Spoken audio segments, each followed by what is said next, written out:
And we're live, ladies and gentlemen. It's time.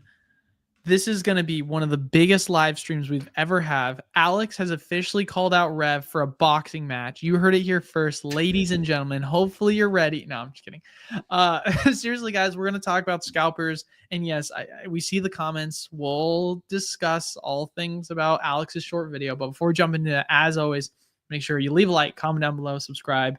Really does help out the channel. Check out Alex's videos on his YouTube channel, link down in the description below for that. And obviously check out his pack breaks. And then, of course, it's not open yet, but if we ever get more spots, make sure to check out the link down in the description below for the wholesale program.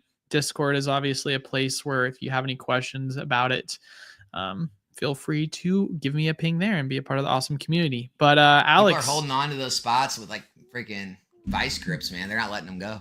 Well, we still have like at this point, so we have, because we're all about grandfather pricing, right? Once you've joined, as long as you stay in the program, your pricing stays the same. And so right now we have no spots available, but if a spot opens up, it'll be at 150. And so for most people, it's like it doesn't really make sense to leave unless the program isn't for you, because you're making so much money off of just one case of Prismatic if you can get it. And I mean, you're watching Journey together right now, right? Like $200 bucks. What are you saying where you're making money? Do you mean people are like scalping them? Dude, that is true. We do love to scalp in the program. We actually have a whole Discord section for it. How'd you know? So you're actually like condoning people joining your program and then scalping your items. You heard it here first, ladies and gentlemen. Eli is going to get taken out of context once again, and he's going to say what he said. You're going to get straight canceled, bro. But here's the deal, Alex. If I do get canceled, at least it's going to be on a stream with you, which is all that matters, because you're going to be able to capitalize off it and move forward like you have been with PokeRev, and why everyone wants to talk about that, because we know where this is going next. Dude, honestly, I can't believe there's so many people asking about it. Guys, what? It wasn't that big of a deal. Let's be honest. Like, I just thought it was a little hypocritical. I like PokeRev. I'm sure a lot of us do. I think he's a good guy. Seemed like he was coming from a good place, had a good heart. I just thought it was an extremely bad look coming from someone who has more sealed product than most everyone in this hobby, has literal storage lockers full, has, made videos with his friend, Cold Trainer Ryan, bragging about the money that he's made in the hobby and the buyouts they've done of stores, and, about, products that they've held for years and then sold into the boom or sold now. And, he sells mystery packs at profits. Like, again, all of these things I'm not against. Like, I'm condoning it all. I'm for it. But to come out and say that like these are evil things while you're doing it, I just think it's a bad look. That's all it is. There's nothing more to it. No hate. No fight started. I just thought he should have, looked in the mirror before he made accusations. Sounds like Alex wants the smoke is what I'm hearing. Dude, honestly, when I put that, before I clicked that video, I braced up. I got my guard up. I was ready for all the smoke in the world. And surprisingly, there wasn't as much hate as I thought. Like, I was ready for Cool Trainer Ryan to come at me. I was ready for the Opossum Bud video. Probably 4 or 5 more creators coming at me. And to my surprise, there was kind of more like agreeance. I mean, the video has much more likes than dislikes ratio on it. And so I think a lot of people are probably feeling the same way, man. Sounds like I need to make more accounts to downvote the video. It wasn't enough, man. I just don't think it needs to be any more than it was. I mean, I just think, I'm sure after Rev thinks about it, he's like, yeah, I probably like went too far with it. Like, comparing new Pokemon sets to new like random like shitcoin cryptocurrencies that drop, and like it's like this like, investor frenzy. Like, I don't think it's like that. There's definitely some like scalping going on, but I think that'll go away once Pokemon gets their prints under control and more printing gets out. But like, yeah, like trying to send like the pitchfork and torch army after all investors and, anyone like selling product for more than, what they bought it for. I just think it's a bad, I don't know. I think again, I made a video today. I think we all need to turn our attention at Pokemon, kind of like, Hunger Games, like turn your weapons to the capital. Like, they're the ones creating this, right? They're the ones putting out too little product to go around and giving the scalpers something to scalp, because the customers want it. They're there to buy it. They can't find it on the open market because there's not enough. So they have to turn to the scalpers, which then, you know, makes the stores look bad, and people call them price gouging because they have to sell for higher amounts. And like, I think once the printing gets back to enough to go around, everyone can kind of like, you know, I don't know, exist in harmony again. But for now, it just seems like everyone wants to point blame and point fingers, where I just don't think we need to do that. If you want to point fingers, point it at Pokemon. Yeah, I mean, I don't want to speak for anyone, but I definitely feel as if, like you said before, he has a very big role to play within the market, and he is someone that, from at least what we've been able to see, seems to have the best of intent. Doesn't feel like that was where he was kind of going with the video. Obviously, there is a little bit of hypocrisy there from how he became successful to begin with. I think more or less where a lot of the frustration is geared towards is it less has to deal with like Sword and Shield era product going up. Like, yes, Evolving Skies, and we can sit here and complain about that. But reality is you're looking at a set like Journey Together where we haven't even seen what the cards are yet in the set. And it's already pre-selling for over $200 a box on eBay. And you have Prismatic, which is one of the most hotly anticipated sets, which is pre-selling for almost triple above MSRP, which who cares about MSRP, right? MSRP is just a whatever metric. But it's like, for me, there is a frustration, I feel like, with a lot of people when it comes to the fact that these new sets are going for so much more than they typically are. But ultimately, that's not the fault of investors. And this is going to sound even crazier. This isn't, in my opinion, the fault of the scalpers, because ultimately, in order for the prices to be what they're at, the market has to deem it so. If someone is going and scalping a product, if no one rebuys that product from the scalper, then there are no scalpers. So the market believes that the product is worth it enough to where it's at this price. I mean, heck, we're at our own shop trying to determine how we want to limit things. And we got like over 10 cases of ETBs, and we're like, okay, let's limit it 1 ETB per person and 1 other prismatic item per person. So like 2 prismatic items in total. And we're afraid we're going to sell out because of the demand. And we're selling 10% below market price. And that already feels a lot as it is. But it's like where we are. Oh, dude, you're going to have people scalping in the parking lot. You're literally going to sell an ETB. You're going to walk outside and there's going to be someone in their car just like selling it for cash. Yeah, I mean, dude, it wouldn't be the first time something like that's happened. I've seen that at Walmart's. It's crazy. But yeah, no. So it's for me, I think I agree with you, Alex. I mean, this is something we talked about a little bit before stream, but I think you have to point to Pokemon on this, because ultimately the supply is the issue right now. And you can sit here and be mad and point fingers at whoever you want to be mad at, but people are going to try and make money. That's just the reality. Like the conspiracy, like the conspiracies right now is people pointing fingers at distributors. Like, do you think that's a widespread problem where like distributors aren't distributing the product? I've heard that. So I don't want to get, okay. I'm going to try and be careful with what I'm about to say. There are certain distros that have reputations for holding back certain products. I won't say who those distros are, but there's definitely been a lot of raised eyebrows when it comes to that. So I think that, sure, you can sit here and say that plays into it, but I don't think it's as big as most people think. But I don't know. I don't have exact numbers, because Pokemon does require these distributors to sell a certain amount on release. So yeah, they're holding some back, but it's probably not as big as we might think. Yeah, I mean, it's all just like conspiracy theories. I don't have any info on it. I mean, maybe they do, maybe they don't. But like, again, like Eli said, if people are still willing to pay whatever price it's running up to, whether they're holding product, stores are holding product, investors are investing, if people are still willing to pay all the way up, it's still the customers running the market. I mean, do you think? I mean, like, this is I feel like rhetorical question, but like, do we really think right now that distributors are holding on to Evolving Skies boxes, or they're holding on to Surging? Like, there's no way. I mean, Evolving as of today is $1,500 a box. Why wouldn't a distro want to sell that? Like, that seems dumb. If you're sitting on some of it, I mean, who knows? Maybe they think it's going to $3,000. But if it were me, I'm like, dude, if I'm sitting on cases of Evolving, so I don't know. That's something where it's curious to see, because you don't have any booster boxes with any of our distros that we have, as far as I'm aware at this point. Most of them have sold out completely.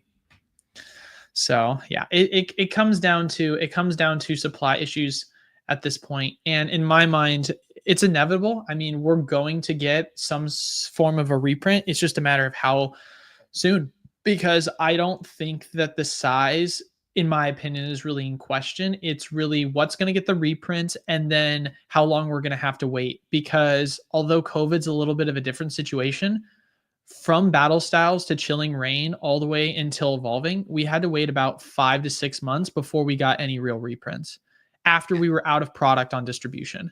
And supply chain issues played a huge factor into this, but we've seen it historically. There can be an extended period of time where we're sitting dry at distro, and unless you've built up allocations with your distributors, you're not really getting much product in the way of anything other than new set releases. I also think way too much weight is put on the online communities, right? Like YouTube and YouTubers, Discord groups, Reddits, Instagram, TikTok. Like I think people like they think all of this has way more to do with the price of products than it does. I mean, because all you hear right now, it's pretty unanimous. I mean, there's definitely like people that are like us, they're just like, yeah, I don't, we're not getting involved, but like it's pretty unanimous that the majority of people are angry right now. They're angry at Pokemon. They're angry at, stores, at people who own this, like investors, at people scalping. Like they see the Costco videos. They're just angry that things aren't cheap, right? And so all you hear everywhere you go, it's impossible to go anywhere in the hobby right now without feeling and hearing anger in the comment sections. I see it all the time. But everything keeps selling. And you look on TCG Player and you can see the amounts of all these things selling per day, and eBay, all this things selling, everything's selling out of Pokemon Center, everything's selling everywhere. And we're not talking about, things selling at MSRP. We're talking about, no, all the scalped prices are still selling. And it just makes you think maybe there's way more customers running this hobby than these little online communities will make you believe. I understand we have a good following here. I have an okay following. Like, I understand there's a lot of people watching. There's tens of thousands, even hundreds of thousands on people like PokeRef's channel. But we have billions of dollars being sold. We have millions of products being sold. The YouTube and social media communities aren't the only ones running this hobby. And I think that's what people fail to realize. I mean, you can't really get a number for this, but like it would be interesting to see if we had a way to know what the secondary market value is of Pokemon. Like how much the general amount of money is being generated on the secondary market for sales in Pokemon. I can only imagine. I wouldn't be surprised if it was more than the IP of Pokemon just because of how big it is. It sounds crazy to say, but like, is it really that crazy? Like if you had a way to calculate that, that would be amazing. Yeah, that'd be insane. So yeah, there's more than meets the eye for sure when looking at this hobby and understanding what kind of makes it tick and what is causing prices to move the way in which they do. But like Alex is saying, I mean, dude, you get wrapped up in whatever you're into, right? Well, here's a point that I mean you kind of briefly made before the stream, Alex. The whole thing with the PokeRev response, right? Your video got 8,000 views and you were like, dude, I didn't think this was going to be such a big thing. It's 8,000 views. Like this is nothing. And yet so many people put a lot of weight on it, but that's because the people are in the community and they're intensely in it. And so there's so much passion and so much more, I don't want to say echo chamber, but you're just a lot more in tune with what's going on in your specific community you're a part of. So it's, I don't know. Yeah, it's like, I mean, think about it. It's like everyone has their own like thing they're into. And outside of that, no one cares. Like put it this way, like if I started talking about like a bunch of UFC fighters and all the different divisions and where's everyone's at and who's next contender, people will be like, wait, who's that guy? You're like, you don't know who that is? He's like number 2 in the world. He's about to win the world title at this weight class. And everyone's like, never heard of him. Or yeah, exactly. Talk about the Super Bowl to some people, never heard of it. Talk about people in other country, like, dude, when the World Cup, like soccer, football, it's huge all around the world. You come talk to most people in America about it, they're like, yeah, I know nothing about that. It's like whatever, you with volleyball, like whatever community you're in, it's the biggest thing in your world. But as soon as you step out of that, everyone's just walking around like, no one knows what's going on. And so I think we make way too much out of what like content creators or what people are saying around this hobby. And then when you step out and just like go to a local card shop or a GameStop or something, No one has any clue about any of that bullshit. They just want to buy the stuff they like. Yeah, most of the people that come into my shop are not like, "Oh my god, I'm a huge fan of your Pokemon investing stuff." Like, I'm just a random dude that has like 8,000 subscribers. Like, it's not that deep, right? Like, I've had some people come in the shop, right, that have stopped by and said hi, but what I would say is the most interesting thing that I've noticed is most of the people that are like investing and or collecting Pokemon don't necessarily do it because they're like these big cabal type individuals, and don't get me wrong, there probably is that out there. You I mean, use the there's C word. yeah, right, there's so many institutional investors, it wouldn't surprise me, but it's a lot of individuals that are like, hey, I personally like to collect certain products, and so I'm going to collect what I'm going to enjoy, and then from there the prices just happen to go up because a lot of individuals are buying the product that they enjoy to collect and own. And then before you know it, all of a sudden something happens in their life financially where it ends up needing to be sold. And it wasn't the intent of them buying this product because they're investors. It's like, no, they bought the product because they were huge fans of it and they just happen to be sitting on it. There's a large portion of that hobby space that a lot of people don't realize there is. Like, there's a lot of people that I've talked to in the shop that are like, yeah, I usually just open my product, but I have a couple items I'm sitting on just because I liked the box itself or was one of my favorite sets and I thought it'd be cool to open at some point, and I've just kept it sealed since then, and I'm just sitting on it now. Like, there's so many different people in this hobby. You can't just kind of black and white make it this is who is controlling this hobby. This is the only reason for it. Like, there's a lot of factors at play. Yeah, I still plan on making a video going to like a local shopping mall on like a Saturday, and I'm just gonna stop random people and be like, "Hey, do you invest in Pokemon cards?" And I'm just gonna like ask like 20 people, and I'm not gonna cut anyone out. I'm not gonna like try to like make an agenda out of it. I just truly want to know, because I still don't think anyone really does this in the real world. And this idea that like everyone is doing this, it's like, guys, it just feels like that because you're wrapped up in the algorithm. You watch one video and it tells you to watch a million other videos all about the same topic, when in reality, the regular world's not looking at this at all. And I feel like if you did that, you may come across one person and that person may be like, oh yeah, I collect Pokemon cards, but like no one's investing in this stuff seriously. Come on. No, the amount of people that have like that I know in my life that are like, "Oh my god, you've started this successful business in Pokemon. That's so crazy." And I'm like, "Yeah, dude, like Pokemon is some of the best rate of returns on investment compared to like the stock market. Like, it's crazy how much money that you can make investing in it." And they're like, "That's cool." And that's just kind of it. It's not like, "Yo, how do I invest in this too? I want to make all this money." Most people are like, "That sounds really cool. Glad it's going well for you." It's never one of these things where they're all of a sudden in in like a emotional response, like, I gotta get in it now, I've got 20 grand, which Pokemon product should I sit in? Like, that doesn't happen. Like, don't get me wrong, you're gonna have people like that, but at least in my own personal life, anecdotally, I can't really say I have people that have been that Dude, way. these comments are hilarious, dude. You might get the police called on you. Don't talk to me or my son ever again. Breaking news: Pokemon YouTuber gets put in a psych ward. Wait, what are they Like if I walked around and asked those questions around a mall.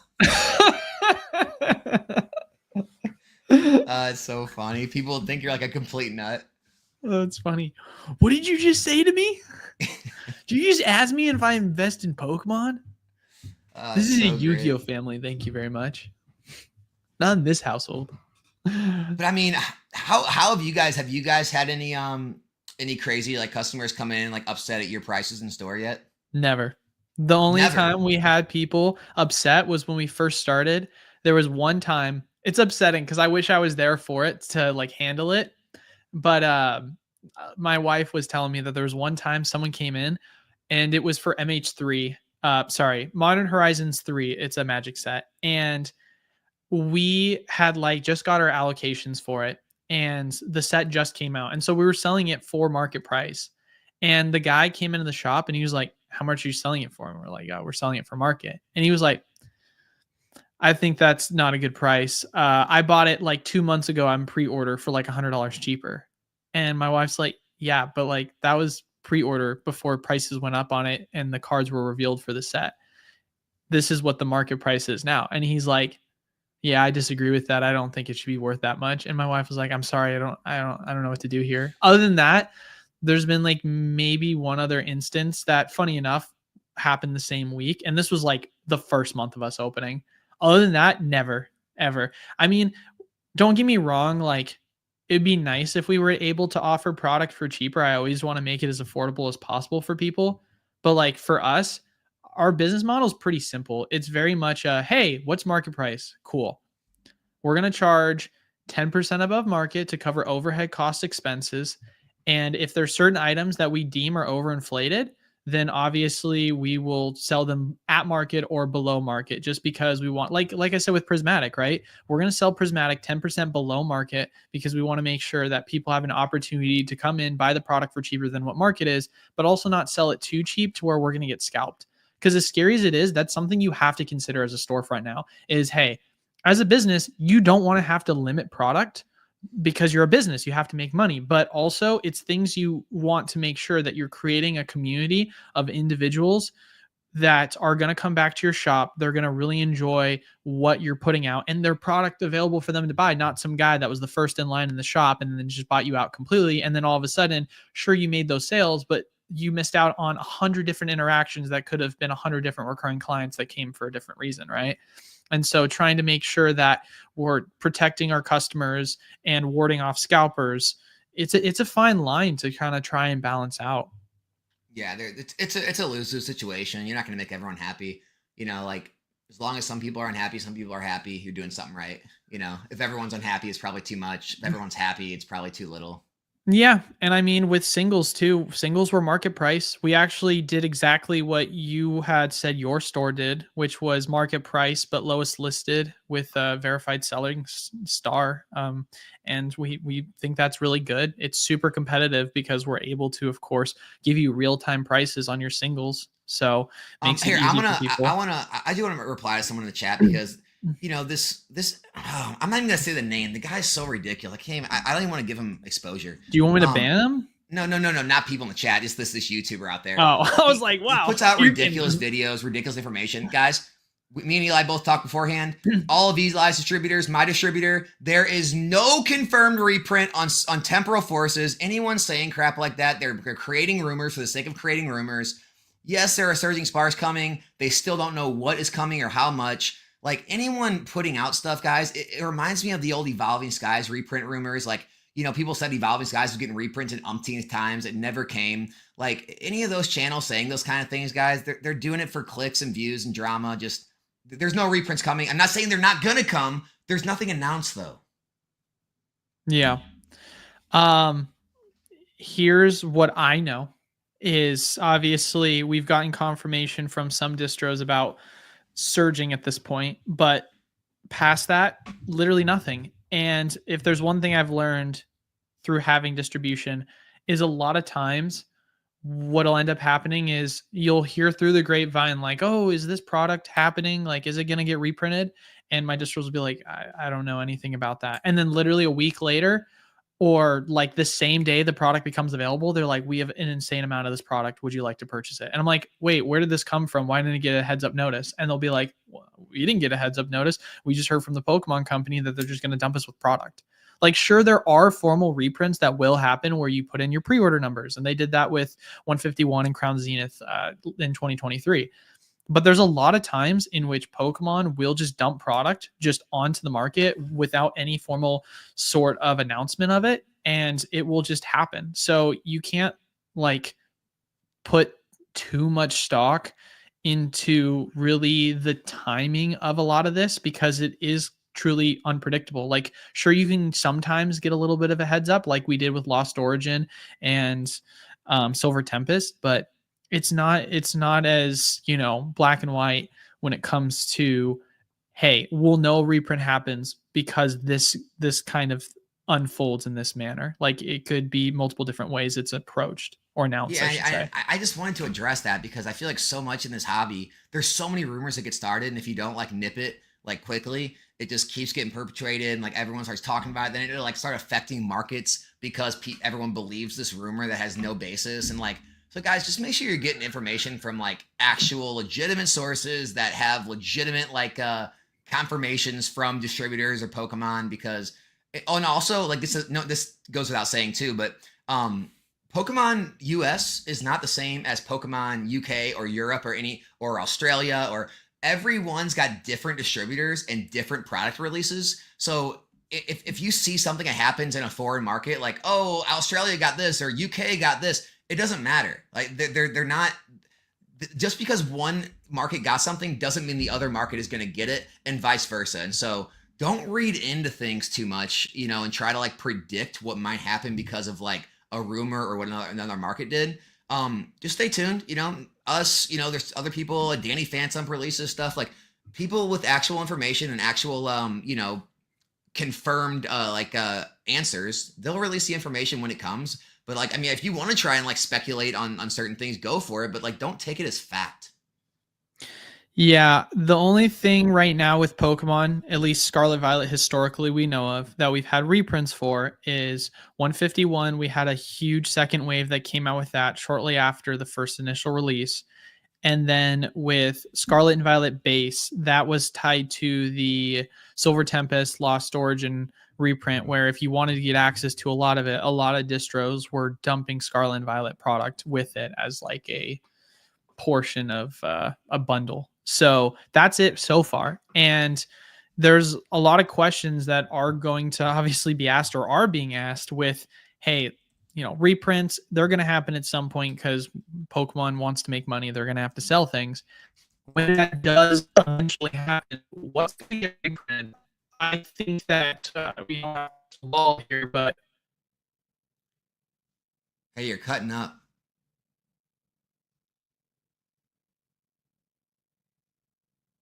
Eli, I think you cut out, man. Guys, let us know in the chat. Would Eli cut out, or is it me? Or is it me?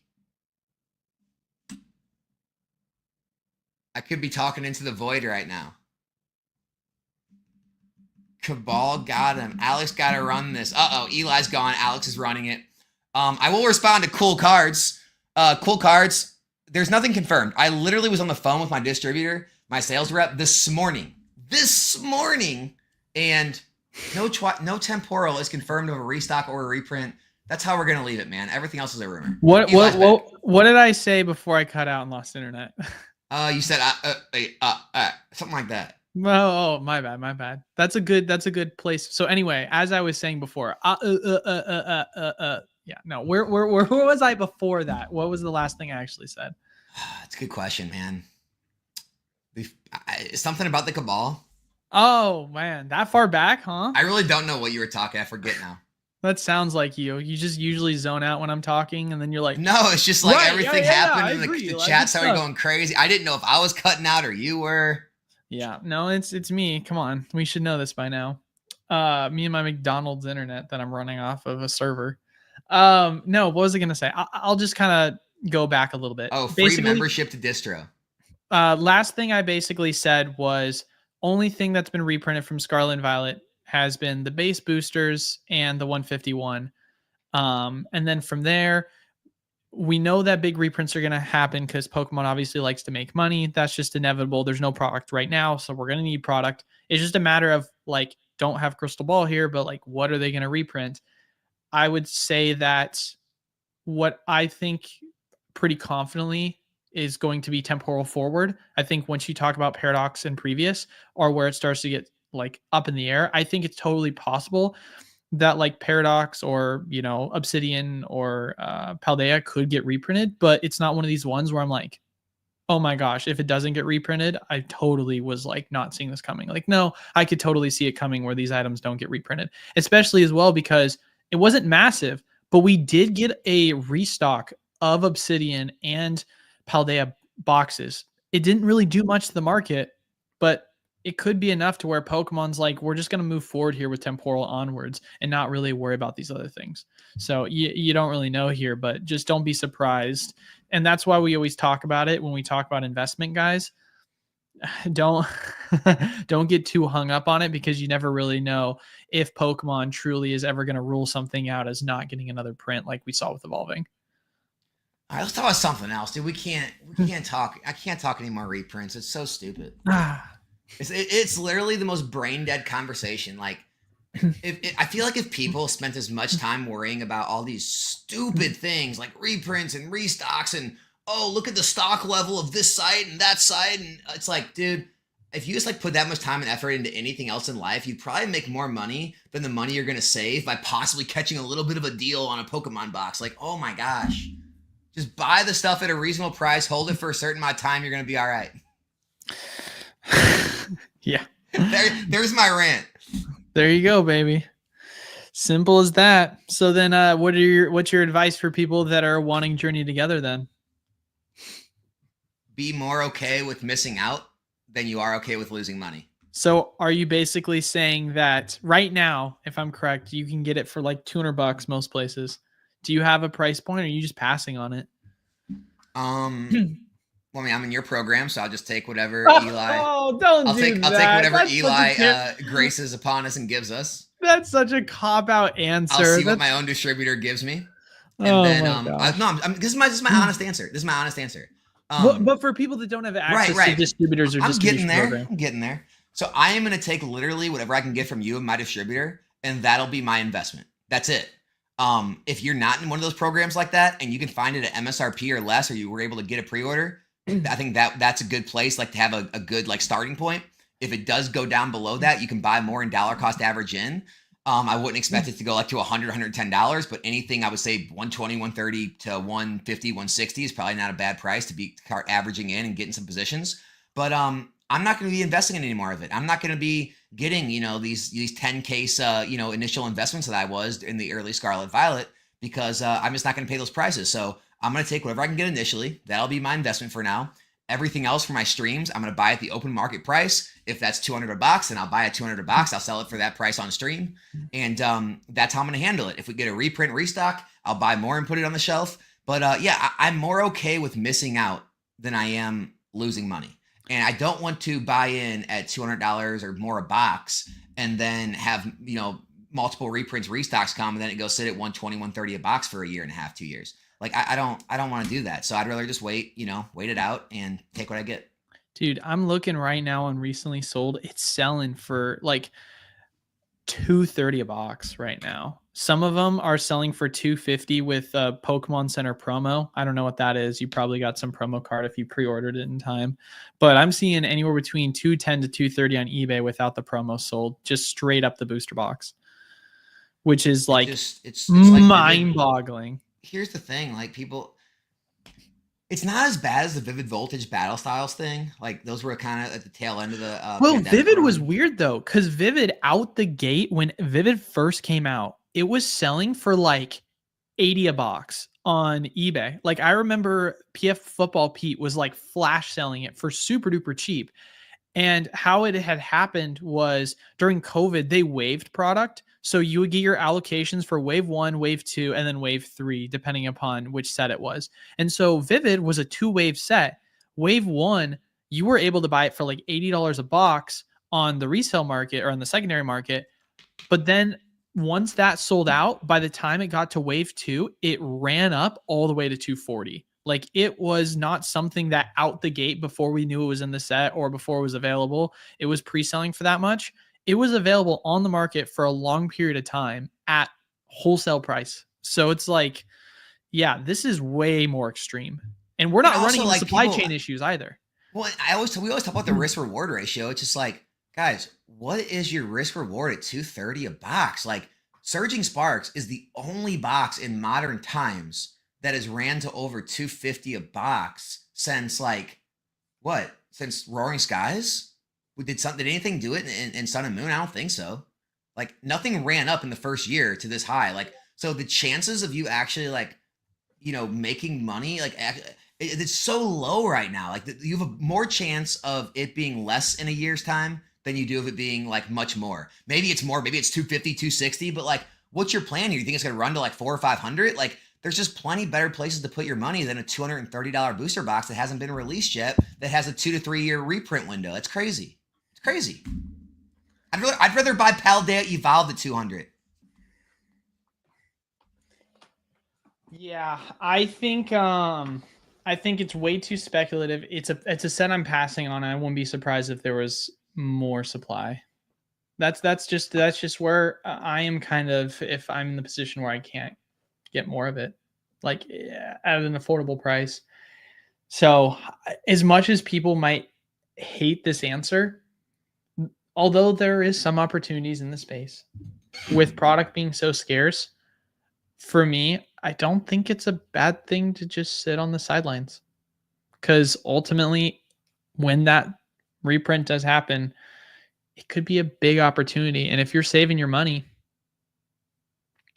things are gonna come down at some point. It's just a matter of, do you want to play the game? Like if you really want to, you can speculate right now and you can try and go get some Paldea Evolve boosters. But like, I don't know, unless you're going and buying Sword and Shield era product off the dip right now, because I know LO was at 430 and it's dropped down to 380. So some of these booster boxes have started to either plateau or kind of pull back a little bit.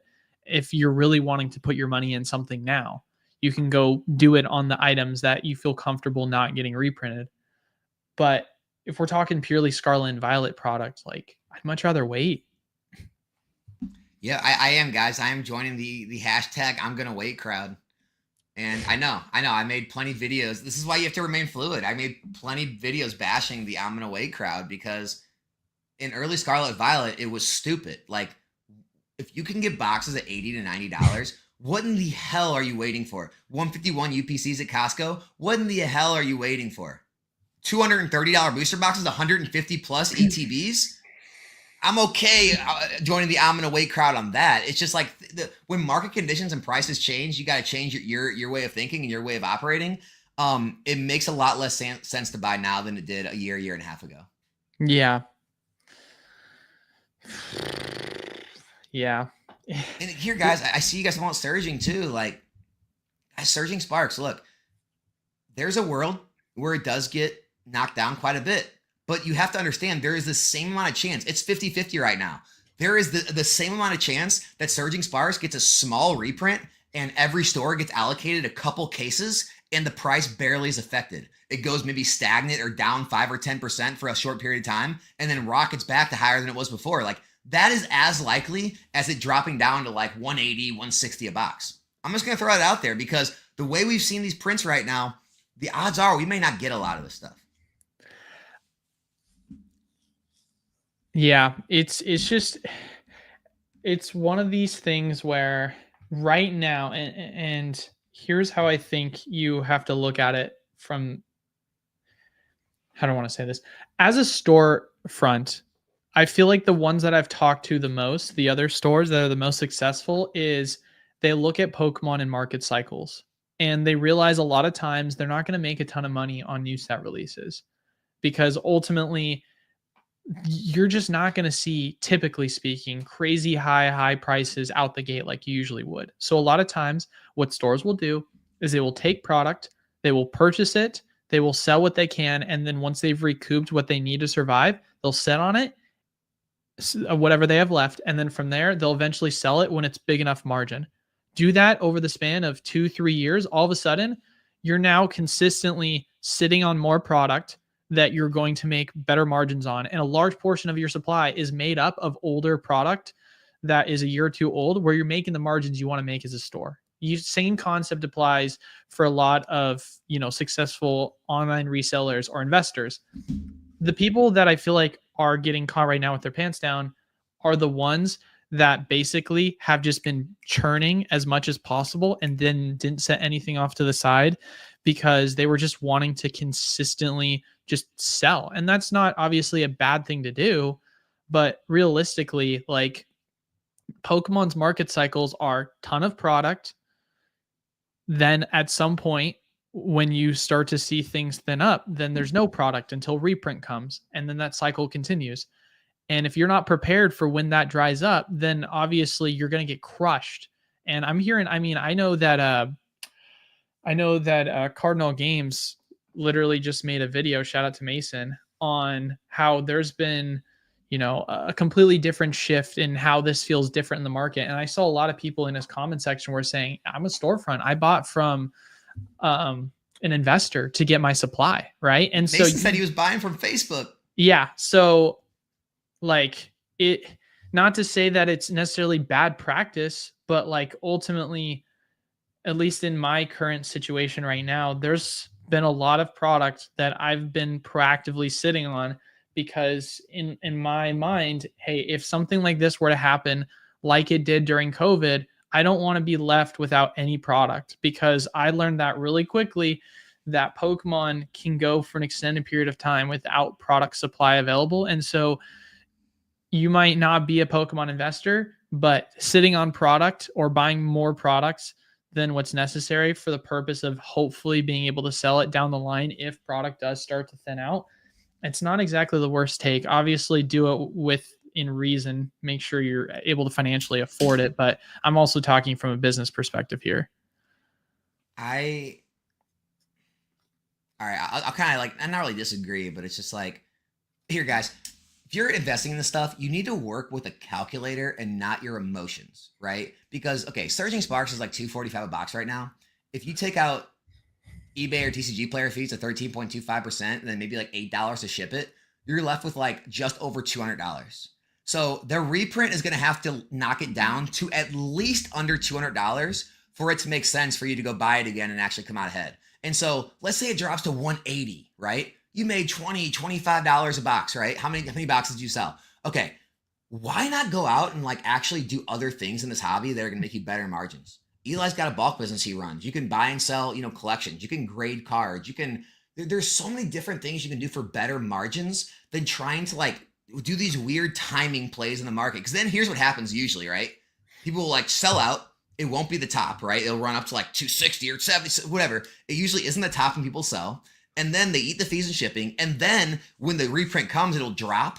And then people will say, I think it's going to go lower. I'm going to wait on that. And then all of a sudden it'll go back up to like 190, 195. They'll realize, I better get in. And then after everything's said and done, you saved yourself like $5-10. Sometimes you saved yourself nothing, especially you're paying sales tax. You did all this work and running around, shipping, buying more, shopping around, worried about it, all stressed out.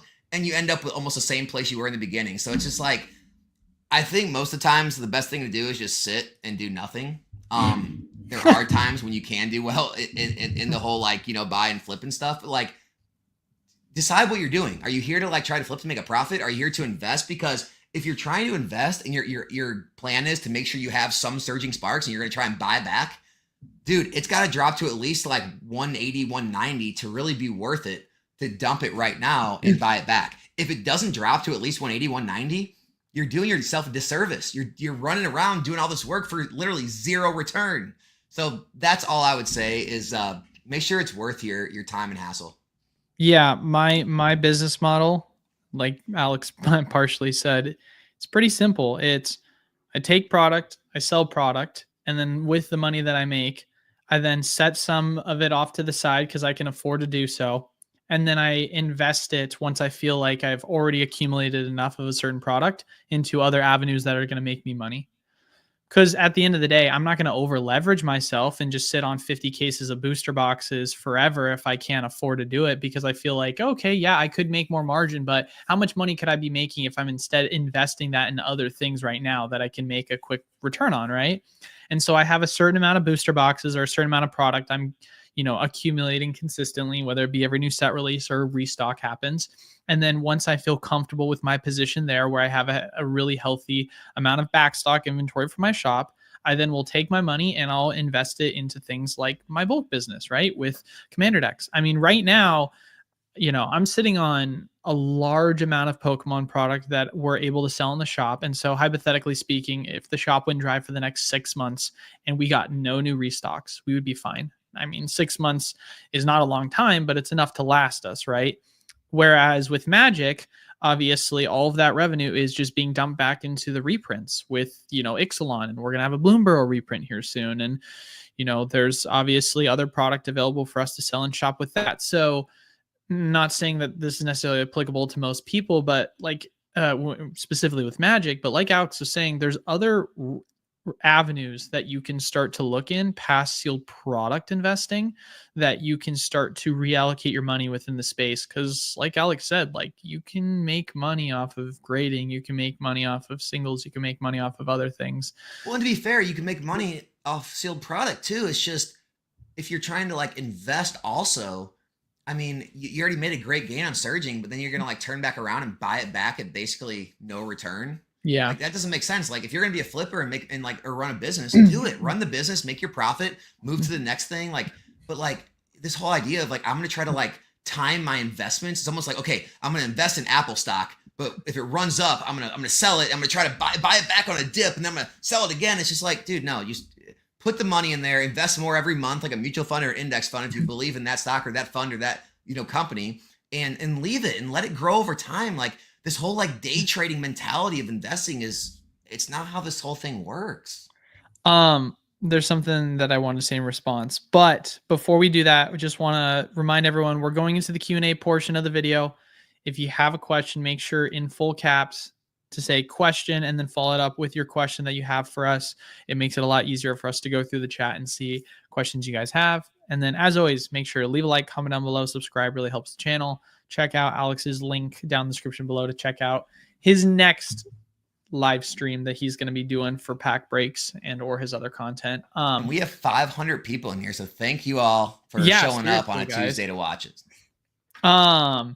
So there was something that you said that actually I felt like was applicable to what's going on in the housing market right now, right? You have a lot of people that are sitting on homes and they're just like, hey, I have this home that I purchased for 200 grand and now it's going for over 500 grand. Like, awesome. I would love to cash out. But what happens if you cash out? You go buy a home that's worth the same price and you pick up a higher interest rate. Like, most people are not going to want to cash out unless they're downsizing in an area where their money will work for them, you know, more. Like, it's not something you're seeing in the current hobby that is not in the current hobby, in the current landscape of the housing market. It's because it's an emotional move. Just like this hobby. It's like price goes up, I'm emotional, so I sell. And it's just like, what's your plan? Well, I'll just buy back when it drops. Did you calculate how much it needs to drop at the price you sold at after fees and shipping to actually get back in at a better price? Is that little bit of better price with the amount of boxes that you sold or are going to keep? Is it worth your time? And people don't ask themselves these questions because they're like so pent up and they get on these discords and they watch these videos and they get so worked up. It's like, I gotta sell. And it's just like, I don't know, man. It's funny to watch, really. It's comical. I like it. Like I said, I'm here for it. I'm enjoying the hobby right now. I'm enjoying watching everybody like freak out and run around like it's a fun time, man. Yeah, it's a crazy time, that's for sure. But yeah, it's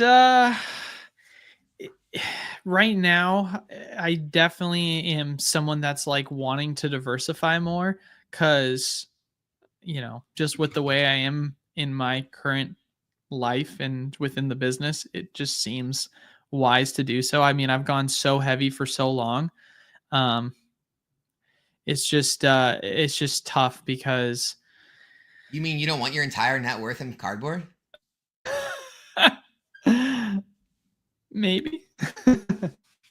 I mean, it's nice, but I don't know. Eli, we're losing you again, brother. Oh no! All right. Am I back? Cardinal. Oh. There, he's back. He's back. My God, that was, thank God, dude. I was like, are you kidding me, man? Not this again. But dude, I was gonna say, I see Cardinal Gaming in the chat. I was gonna say, Mason, you know what? Go ahead, jump on, take Eli's place. Yeah, right. I did see someone funny enough in the chat. I saw someone say that we need to do a collab with having me, you, and PokePlumber on the stream. Absolutely. I'm sure Nick I've never met PokePlumber. I mean, to be fair, I haven't exactly had a guest on in a while other than you airing with me every week, so let alone posted a video. But that could be coming. That could be coming here soon, dude. I mean, the last one we had was Rob. Rob was the last guy we had. It's been a while.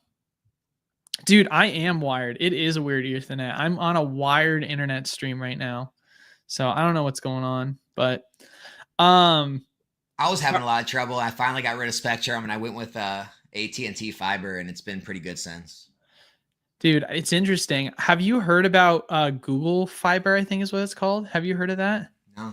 So it's something apparently they're starting to push out in certain parts of the country, and you can pay like $150 and get like upwards of 8 gigs.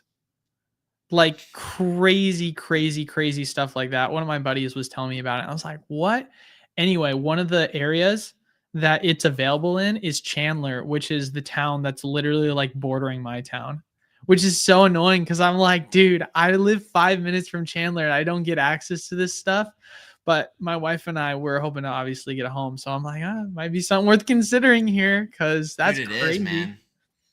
Yeah, you're basically getting either one of the like, cell providers like we have Verizon, or you're shilling out for Cox, which Cox is ridiculous. But thank you, Brandon Martin, so much for the $5. Greatly appreciate it. I had a store reach out and wants to buy 1 case of each Scarlet and Violet set. You think it's good to help the store? It's hard to say because it depends on your relationship. Like you, obviously, if you formed a relationship with that store, with that individual, like it's never a bad thing to be like, I scratch my back, you scratch yours. But if it's just some random store that like you don't know anything about, it's not like you owe them anything and vice versa.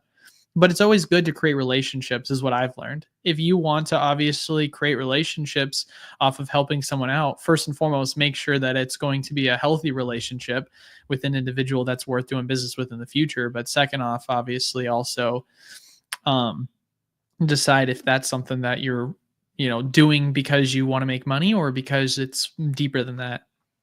Brandon, I know what I would say. I would say, absolutely. So, by the way, this Journey Together set, I'm sure you can help me out with that then, right? It's definitely something you can do here. That's not a bad way of looking. I mean, it's kind of what I think that any successful store and or, entrepreneur should want to do is create relationships with storefronts to potentially do business together and help scratch each other's backs. Because I know for myself that we've got people that come into our shop, they don't even negotiate with us, right? Like they literally just come in and have done a lot of sales for our shop. And I'm not even kidding you. When we first started our store, there were these 2 guys. They still come in all the time. They actually play our Magic nights. And I remember like they were just dumping so much money in the shop. And I'm not even kidding you. I made a button in the POS that specifically whenever they come in the shop, they get 10% off anything they buy. And for me, like it was one of those things of like, hey dude, like you've helped us out so much. And I just want to let you know, like anytime you come in, 10% off. And anytime we have something like discounted, like let me know, we'll hook you guys up because you guys have helped us as a business, especially being in the early stages. We want to take care of you guys. And we've obviously fostered a relationship with them. I mean, they're part of our Magic night. They're awesome guys. And it's really cool to get to not only hang out with them, but also having their business helped us take off. And so for me, I think being able to take care of the people that take care of you is really, really healthy in any sort of business relationship. What's so funny? Why you got that face? No, just like Andy Hale said, you can only make relationships vending. It was like a big joke on my channel because like a lot of the Pokemon vendors, when I was like having the like debates with those people, like their big comeback was like, well, the networking you can do while you're vending. It was like their big like gotcha. I'm just like, what? Networking can be done anywhere. Yeah, I mean, you don't have to sign up to vend at a convention and network. Like, what are we talking about here? I love it. That's silly. No, I mean, everything you said though is spot on, man. Yeah, make connections with people. Help out storefronts. Stop. Hold on. Before we answer this, we said this on last stream. Please, if you do try and make relationship with your storefront, please don't be that guy that's like, I've got 100 grand to drop.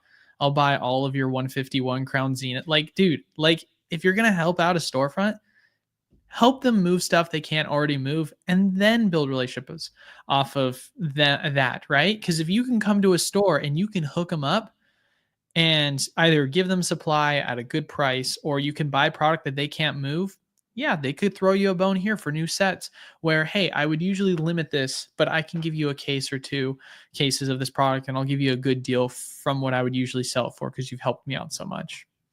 It's very atypical of what we do at our shop. I mean, we've created a list of our regular customers who have helped support us, and we've set a list off to the side of like an allocated amount of product because we don't do allocations in our shop. But we know that there's a lot of people that want our prismatic stuff, and we want to hook up the people that have been taking care of us. And so we've pre-allocated stuff to people without them even knowing it. Just like, hey, we've got like a certain amount of like products that off to the side, and we're not going to sell it unless it's to the regulars that have helped us within our business, and we want to make sure we can take care of them first. Question, with Crown Zenith in its way out, it's up to nearly $7 a pack. I don't have enough. Would like to have. Is it worth it still picking up at these prices or move elsewhere? I mean, I will say, here's the one thing I will say. It is one of the most requested sets and most open sets on the live stream pack breaks I do. So if that continues to keep up, and I'm sure a lot of other people are the same way because it's just such a good set, it's likely the packs are going to continue to disappear at a rapid rate, and streamers are going to continue to need them. And so in that perspective, I can see the prices rising on packs. I don't hate it. I mean, I understand it's an ETB set, which is different than a booster box, right? Set. But in my totally opinion based, I think it's one of the best sets of all time. Oh, I think it's top 5. Easy. I don't even think it's an opinion. I mean, I think if you just look at the amount of high quality hits and the amount of cards that are worth over $20 compared to like most other sets, I think it's just a fact that it's one of the best sets out there. Yeah, it's crazy. I think, yeah. I mean, it's the only thing that scares me is like it is a specialty set versus a standard set. But even then, I mean, what's right now 151 packs going for? $11 plus. Yeah. Yeah, I don't think it's bad. I don't think it's a bad play at all. Next question. Yeah. Here's actually a question for you before we continue. How your store that you regularly purchase from locally, do you know how much they got for Prismatic? I don't. I haven't asked them. They didn't pre-order it. So they didn't? No. Why not? Because they're probably smart. They don't like free money? I mean, I think a lot of people, I mean, I know Pokémon said he's no longer pre-ordering any English sets going forward. Like there's just no reason to anymore, right? Like that business model's gone because everything's more expensive now at release than it is, pre-release, it seems like. So it's like, oh, you didn't buy it from them, or I'm confused. No, they did not put out pre-orders. Oh, I'm sorry. I'm so confused. I thought you were saying they didn't pre-order from their distributors. Oh, no. Yeah, they didn't. They didn't offer it. They didn't offer purchase. I was so confused. So, but you have no clue how much product they had. I'll talk to them this week and see what they're going to price it at and stuff. But yeah, they didn't give a chance to order. Yeah, because that'll be an interesting thing to see. Like, I mean, because like I had mentioned on one of our other streams, I got information from one of my reps that 90% of stores got less than 2 cases. So and I'm sure they got more. Like they usually get pretty large orders. Yeah. But I will say, like, they're a store that normally they're super fair. Like they're always super fair with their prices. Like they're a store that used to always pre-order at like $90 a box if you bought by the case, and like $95 a box if you bought by the single box. And so like that was their normal prices all through Scarlet Violet. So I mean, yeah, for them not to pre-order it at all is pretty crazy.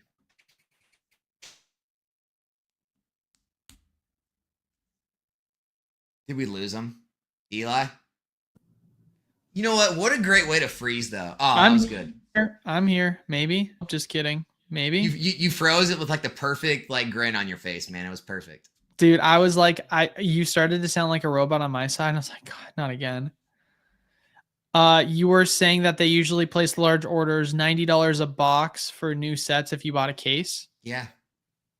That's solid. I know. That's what I used to buy from them. I mean, honestly, this is a hugely successful business model for a lot of storefronts. Not saying you should or shouldn't do it, but if you're just like, hey man, I'm going to sell at cost, whatever my break even is, just so that when we do get those new hot sets where I can make good money on, I'll have been just building up allocations. Cause like, I mean, you ran the numbers with me, right? Like how, like I took, I think of the total amount allocated for the shop, or sorry, in the program, I took, if I'm correct, about, man, I actually want to do the numbers now. I took a grand total, I took 4% of our overall supply of how much we got allocated for the shop. 3.8 if you want to be exact. And we broke down two. And we broke down the numbers. I think it came out to like $250,000 in like net profit if you take the current market prices of everything for Prismatic. What are you talking about? For Prismatic? Yeah. Yeah. Well, I'm saying that $250,000. Yeah. What do you mean? What do I mean? Of how many ETBs? 2,600. Oh, you mean your complete program? Yes. Yes. Oh, I thought you meant like what you took. I'm like, what are we talking about? No. I'm saying if you took the numbers from how much we got allocated as a complete program, yeah, it came out to like $250,000 is how much you've made off Prismatic. Or even more than that. I can't remember. It was some crazy number, but we sat down and we did the math together. And let me I'm gonna like stick up for Eli here too, guys. Think about this.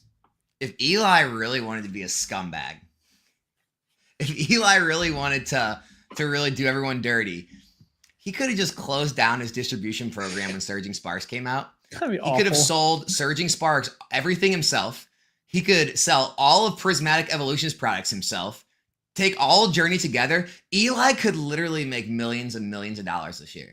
But he's staying true to everybody, keeping his distro, taking very little for himself for the store. And so, yeah, it goes to show, man, there's still people with that have morals in the hobby. Over my dead body, dude. I would never do that. That's awful. I'm just saying, like that. Those are the real numbers. Like that can really be done. It is awful though, because it's way more common than you'd think that a lot of people do that. I've heard other people that, of course, no one, it sounds like, runs the program the same way we do, but I've heard a lot of other people that are part of certain distribution programs that have gotten screwed over because of people doing that. I mean, heck, even just individuals obviously struggling to get access to product because their pre-orders keep getting canceled. So I don't know, man. I've always been, my big whole PO with my business and just who I am as a person, I always like to be upfront, honest, and I am a man of my word. So I would never, that has never once crossed my mind ever. I want to take care of everyone. But I guess the point I was ultimately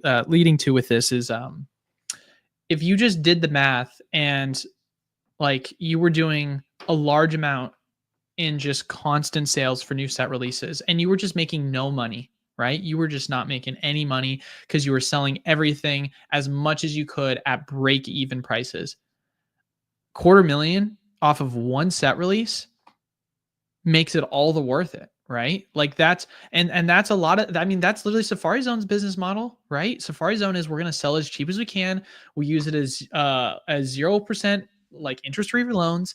And then when it comes time for us to actually have product that's going to make us money, we're going to make a killing because it's going to have margin. I mean, we can't obviously I can't wait for like 2029 when I have a chance to do that. Yeah, right. I mean, like I said before stream, you're in purgatory, dude. You'll get there. You'll get there. But yeah, I mean, that's a huge portion of a lot of people's business models is they wait until these high demand sets are going to make them money. No guarantee Prismatic is obviously no one saw this coming, but still there's a lot of money to be made if you build up the right amount of allocations for high demand sets.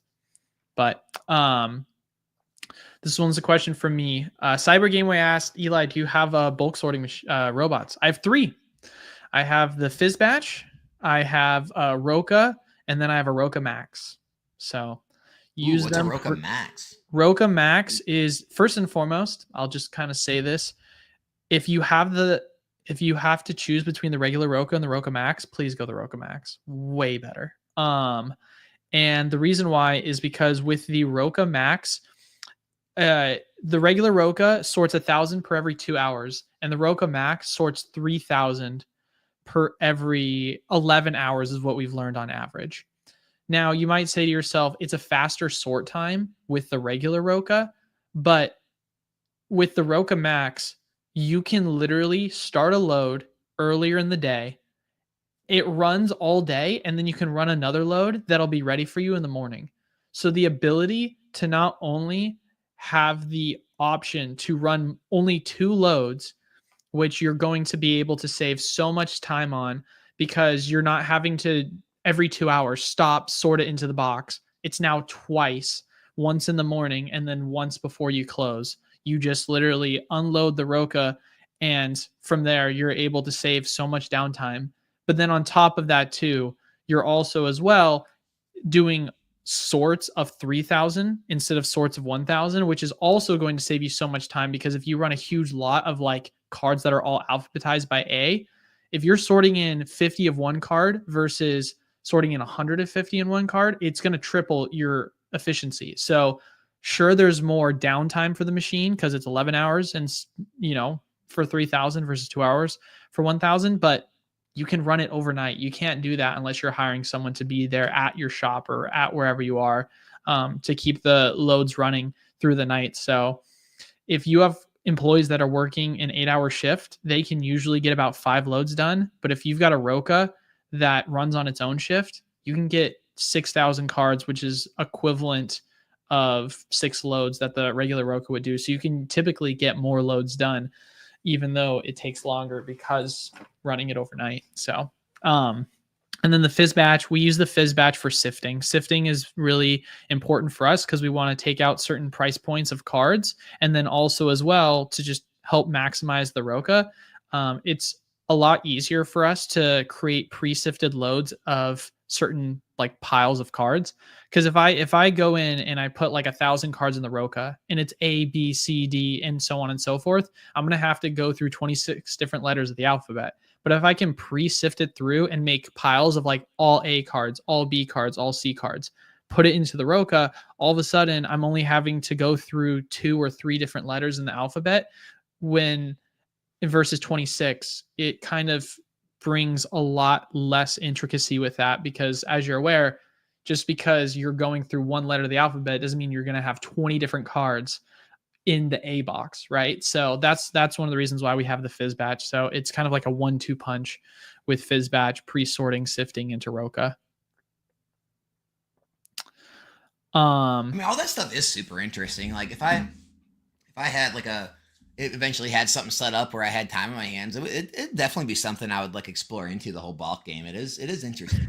Well, it's not only just a huge moneymaker for us because there's so much money in competitive games with Magic, but like there is, funny enough, an investing component to this, because if you look at a lot of these commander decks, Warhammer 40K is a perfect example of it, right?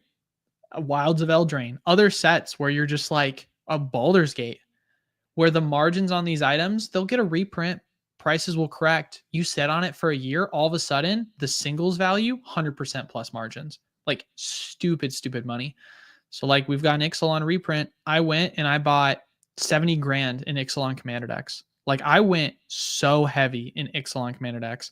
And we've got, a price correction that's been happening, but it's going to plateau soon. It's already sold out at all distros. So it's only a matter of a time, in my opinion, before it goes back up again. And then when it does, it's going to be back to 100+% margins like it was before. I tried to coerce everyone in my ripping ships, like, hey, instead of shipping you your bulk, can I just like take a handful of change and throw it in there? And nobody would go for it. I'm just like, dude, the change is worth more. And they're just like, no, I want the half a penny cards. And I'm just like, dude, you gotta let them know. It costs more to ship them than they're worth. They're just like, I don't care. I want my half a penny. Dude, and I'm just like, I'll give you a full penny. And they're just like, no. I'm like, oh. Dude, that's a shame, man. Saves so much money in shipping if they don't have their bulk.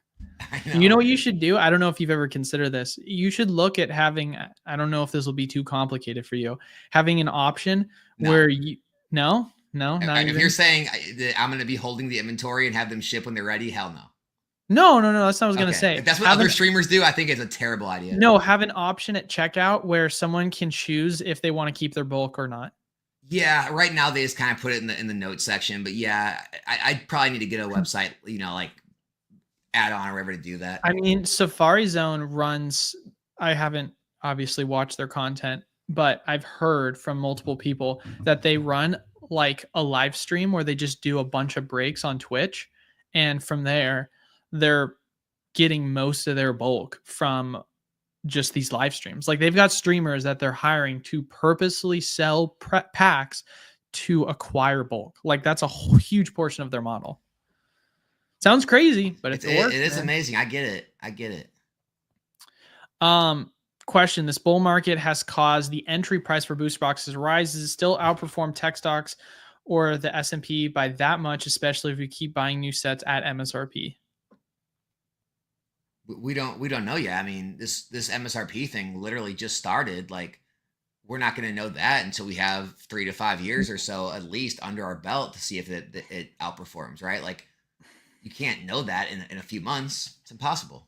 Yeah, it's hard because it's like, how much do you really value MSRP as a whole? And by MSRP, I mean like literally Pokemon put out MSRP because they believe this is what the retail price should be for this product. Historically, they haven't seemed to care. So I don't know why that would change. I mean, who knows? It could change, but it doesn't seem likely. It just feels like we just are thin on supply once again in another market cycle.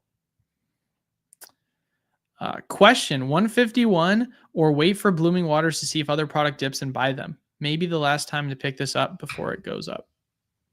Well, I would say now that it's here, I would definitely at least like wait a second. I mean, I would let those work their way through the. When does blooming come out? What's that? When does blooming come out? I don't know. I'm waiting for you to send me the invoice. That's fair.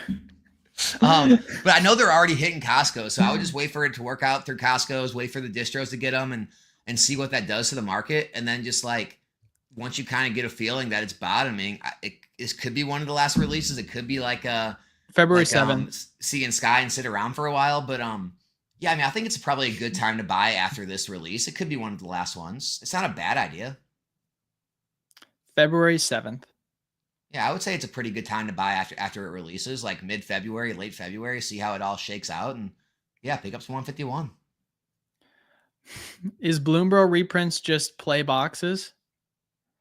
The reprint is Commander decks.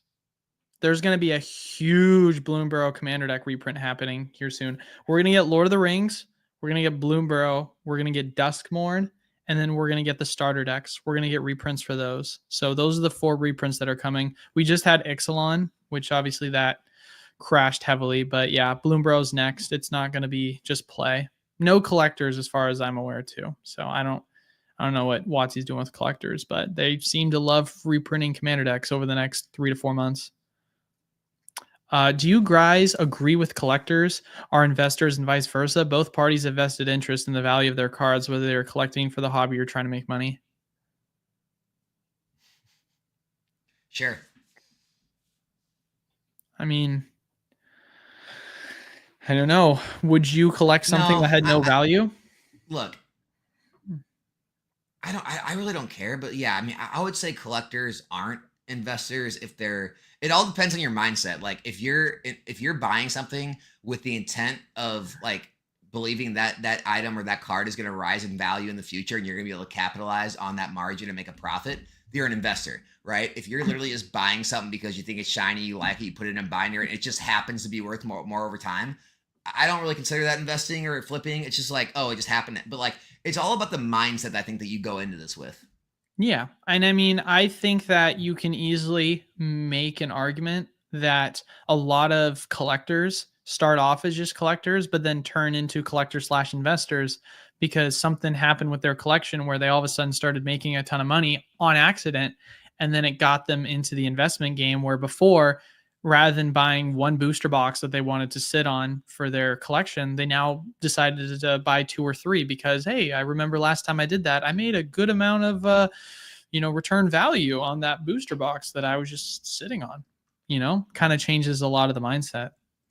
Because ultimately, like, I know that there's always been this argument of like, oh, if Pokemon was worth 0, like, it would change things. Well, obviously anything worth 0 changes the hobby. Like you would have an influx of people leave because there wouldn't be value. But that doesn't change the fact that people will still collect what they're nostalgic to. Speaking of multiple singles, how many Sleepy Pikachus do you have? Oh my god. Oh, what's it worth now? Finally worth something? I've got at least over 100. Oh, I got it. Share the screen. Hold on. Dude, I never sold them. I just sat on them. Oh man, are we making money now? Dude. $11, $12. Would you get them for like $2? No, I wish. I got them for like $4, $5. There it is, man. Let's go. I'm making money. You're getting rich. Let's go. You know what's so funny? I still like you made like 150% on your money.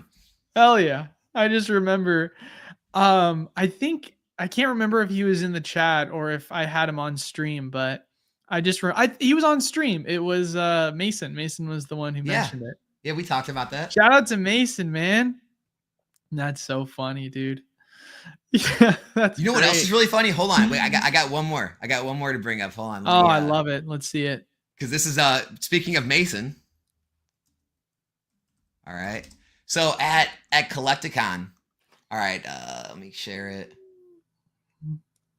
So with the Hidden Fates Rise, this card at Collecticon, Mason like came by my table and Mason said he was going to come back and buy a bunch because I had probably like 20 of these at my booth. He's like, I'm going to come back and buy all this from you at the end of the night. He never came back, but like, look at this card now. It's like a $35 wow card. And this card was always like 20 or less, 50. Dude, I don't know how many I have, but I at least have like a couple copies of that card that I probably have laying around somewhere. The lowest direct's 55, man. That's crazy. We'll see if anyone's paying that. We got some 40s, $43.99. I mean, it's definitely $35 to $40 card. So, pretty crazy moves, man. Question: who's better, Alex or PokeRev? I guess it depends. Like for me, if I want Pokemon content, I'm watching PokeRev. If I want to know like where to get the best OnlyFans feet pics, I definitely go to Alex's channel for that. That's fair, and that's really my my target audience. So, dude, you would be surprised the crossover when it comes to Pokemon. The thing, guys. I like PokeRev. I got nothing against PokeRev. I was watching this video. Seemed like it was a little hypocritical. I know, like, I don't know, like, you know, everything he has, but I know a lot of what he has. He's got a large amount invested in Pokemon and always has. And, you know, he runs a business. Like he makes mystery packs. He did pack rips before most everyone else did. Like he's been just as part of all this like money making and investing as everyone else. And I just thought it was a bad take and a bad look. That's it. Nothing more to it. We're still friends. I talked about it in my live stream. Good friends. Like, and we're not good friends. We're not really friends. I already talked to the guy, but it's like, you know, friends talk shit to their face. I would rather have someone online just come out and say it, right? Don't like be in like comment sections behind their back. Like, can you believe this guy? He's such an asshole. Like, dude, just come out and make a video about it. You know, put it out in the open.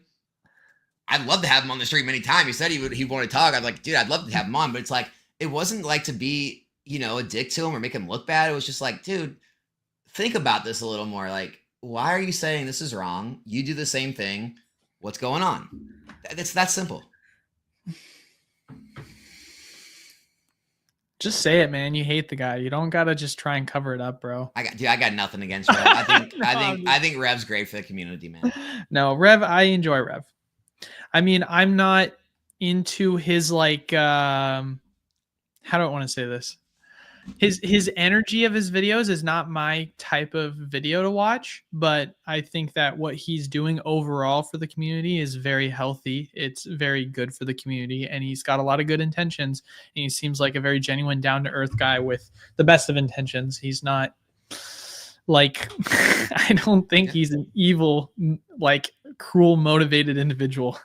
No, dude, like I said, his heart was in the right place. It just came out wrong. Yeah. Like it was just a bad take. Give him the benefit of the doubt, man. People are so quick to get tribal and immediately start taking it too far, I feel like. Yep. Question: can Oldsdale members get access to exclusive Pokemon USA Nomics merch? I know I'm not the only one. Dude, I've well, so not just our merch, but like Phoenix Cards, our card shop. I've had a lot of people ask about like, when are you guys going to start selling merch? I'm like, really? It's kind of Merch surprised. has never done well for me. Like I Mm. put it this way, guys. I've lost money on merch. Like when you take into account like the artists that I paid to like draw the designs and everything, I haven't made that amount of money back on the merch.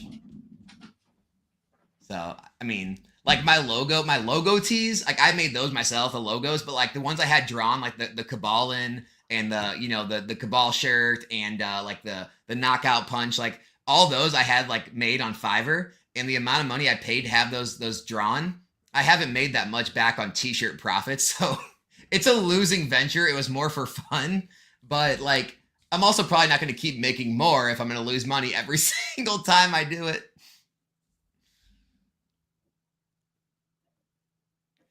I mean, Rudy Alpha Investments jokes about it in all of his videos. He's like, buy a shirt from me, I make $2 to $5. Like, that's exactly how it is. You make like a $2, $3, $4. Like, I don't know how he's making $5 a shirt, but you know, maybe on the XXLs.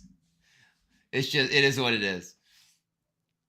It's it was more for fun. It was just like, it was during that time of the channel, like when the whole Cabal thing was like so big, and I was just like, might as well play into this a little bit. Like I don't mind throwing a little money and having some fun. You know, my intention was to like get a few people to buy them and wear them around Collecticon and people to see it and stuff. But you know, other than that, it was never like a money making venture, and that's why I haven't made more. But I appreciate everyone who did buy a shirt or two. So thank you all. Dude, look at Eli. He's got the sealed king. Dude, look at dude, do you guys even understand? Like, look at this. Look at this shirt. Dude, you need to take it off. You need to keep that in good shape. That's going to have a huge resale value in the future. Dude, it's like at least PSA 9 right now, for sure. PSA 9. That's like a CGC 8.5, bro. Really? You think? That's why we go PSA, man. We don't want them 8.5s. Yeah, those 0.5 grades. That's so funny. That was the downfall of Beckett. This was something I obviously brought up earlier, but some people are mentioning when I brought up the real estate as an example, not including property tax going up. And some people are like, why do you think I'm in here on a Tuesday afternoon? Market is rough right now. Oh yeah, Bryce is in real estate. Dude, it's brutal, man. I want to buy a home. I really do. Like, we got pre-approved, and it's just like I just, first and foremost, I don't want to force it, but it's like there's just no supply out there. Like, it's not even a matter of am I willing to pay for something like over market? Like, it's not even a question of that. It's a question of, is there even something to pay for? Because no one's selling. Like, I don't know. It's wild. You got to imagine something's going to change at some point. You know, I'm with Alfred. Eli just needs to sell his LO to pay for his house. Dude, here's what you need to do. Just what overpay. House? What house am I going to buy? Just Where? overpay. Dude, look, put it this way. For what house? There isn't a house. Put it this way. What you expected LO to get 300. It ran past that. Just take your extra profits and overpay for the house. Just eat it. Just eat it. It's a wash. Move on. So one of my buddies, he gave me some good advice, and he told me that if you're going to house hunt, I think that one thing you should do is not look at a budget of like, hey, we want to be within this price point. He said, just take a budget off and then just go look at houses you like that are on the market. And then from there, whittle it down. Be like, okay, this is our dream home. That's dangerous. And then once you know what your dream home is, then you can start to see what similarities are of homes compared to your dream home, but at a different price point. Like, oh, we love this home because it has this, this, and this, and this. We can't afford that one, but okay, we've got one that's very similar. It's basically just saying, find what you like. And then once you know what you like, then obviously start to pick and pull what you think you can take out to have a lower price point for a home that you can afford. And for me, this was something that was helpful for us because we just didn't really know what we wanted in a home. And as sad as it sounds, we literally were looking at homes that were like, of course we couldn't afford it, but we were looking at homes that were like $1 million homes. And we were like, dude, we have no filter right now on like a limit of what homes we're searching. And we just hate all of them. And we're just like, we've got homes up to over $1 million. And we're like, oh, if we could afford this, would we buy it? And we're like, bro, I wouldn't even buy any of these homes. Like, That's let alone scary. if we could afford them. And it was a frustrating situation because we're already limited within our like budget of what we can afford. If I don't even want to buy certain homes I can afford because there's just nothing on the market available So that's worth it. is this because of like where you lived in like before the homes had just like a different style or floor plans and you just don't like the Arizona style homes or what? No, not in the slightest. It's just there's not a lot. Like, I'm not even kidding you. If I go right now, and so like I'll be transparent, our budget right now is between 6 to 650 is where we're at right now. And so what we've done is we've looked at homes that are around that price, that are around 2,500 square feet, which is not that unreasonable, right? And there's usually about 5 listings for single family homes.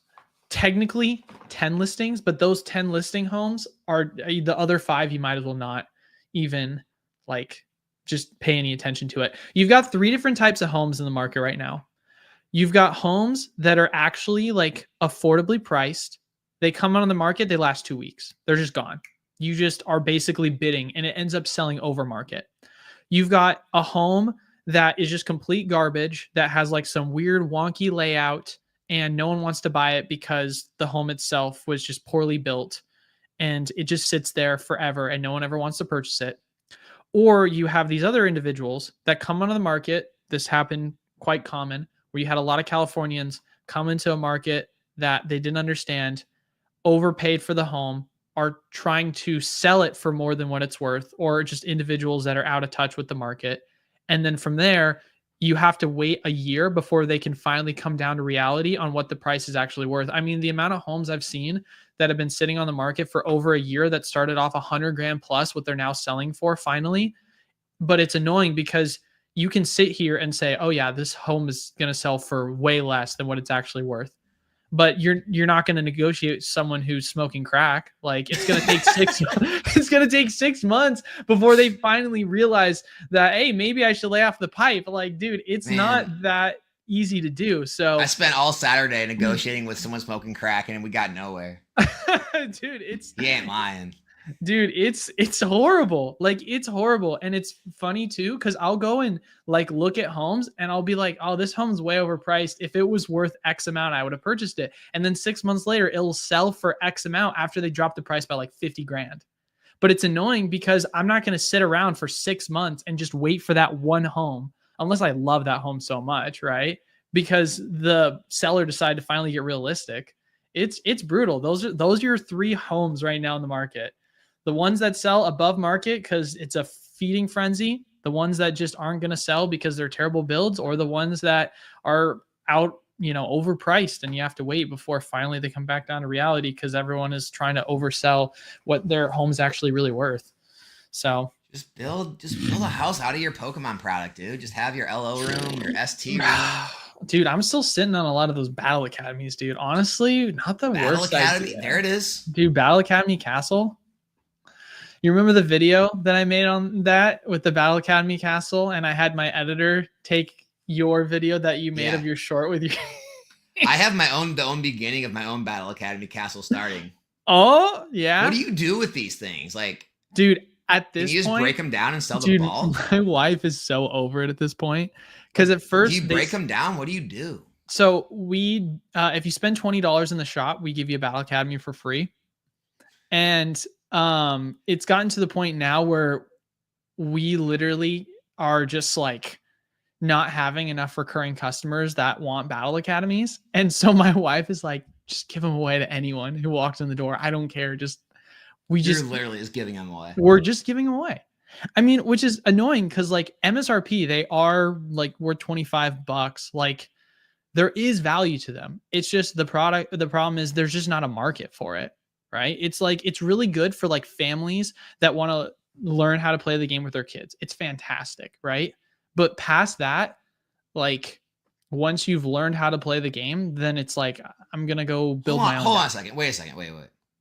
So you have a product that's inexpensive. Oh God. That has cards and decks in it that you can actually play the game with. Dude. But nobody wants it?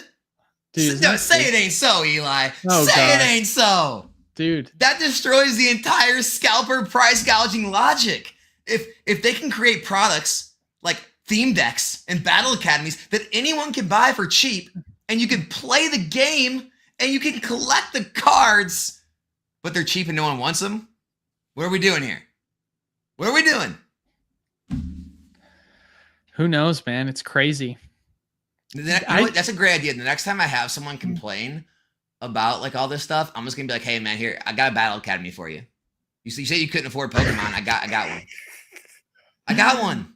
I mean, here's the you real... can afford this. What can you afford? $15. All right, here, battle academy. Boom. I mean, here's the real important question, Alex. How recently did you find out that Pokemon actually had a trading card game? Because I always thought that the battle academies were just bulk. I didn't realize there was actually a purpose to them. Like I thought investing was the game. Yeah, come on now. It was like you see how much you can game? make over time. I thought that was the whole game here. I didn't know there was another game. What? No way. Yeah, there's like a whole nother game. That's the real Cabal conspiracy. I know. Put yourself in the shoes of a new investor. Where would you put your first 2,000 in the current market? I don't know, man. That's rough. If I had to put money somewhere, it'd be in Sword and Shield booster boxes. But if I have the option, I just wait until reprints happen. Oh, I got one. Shrouded Fable. Oh. I put some Shrouded Fable. Maybe it's some sold Crown out, Zenith. Right? On all distros at this point? Yeah, maybe some Crown Zenith. Maybe go to Pokemon Center, get some Vivid Voltage. Or Battle Styles, something like that. Or you know what? Just go all in and freaking buy an Evolving Skies booster box. Like, honestly, as stupid as that sounds, right? At $1,500, that'll likely end up being like, in 2, 3, 4 years, be like $3,000 a box. Like, you might double your money on that faster than you will somewhere else. It's funny you say that because that was what I was originally going to say, but then I just generalized it to Sword and Shield booster boxes because as we, did a long time ago when someone was like, would you rather buy an evolving booster box or 3 LO booster boxes?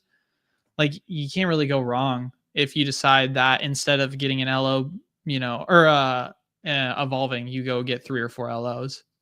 Like, I ain't. All right, so here's what I'm gonna do. If I had now again, if I have $2,000, that's all I have. I'm probably gonna try to like make plays. I'm probably gonna try to like make more money because like bulk. You don't have a lot of capital yet.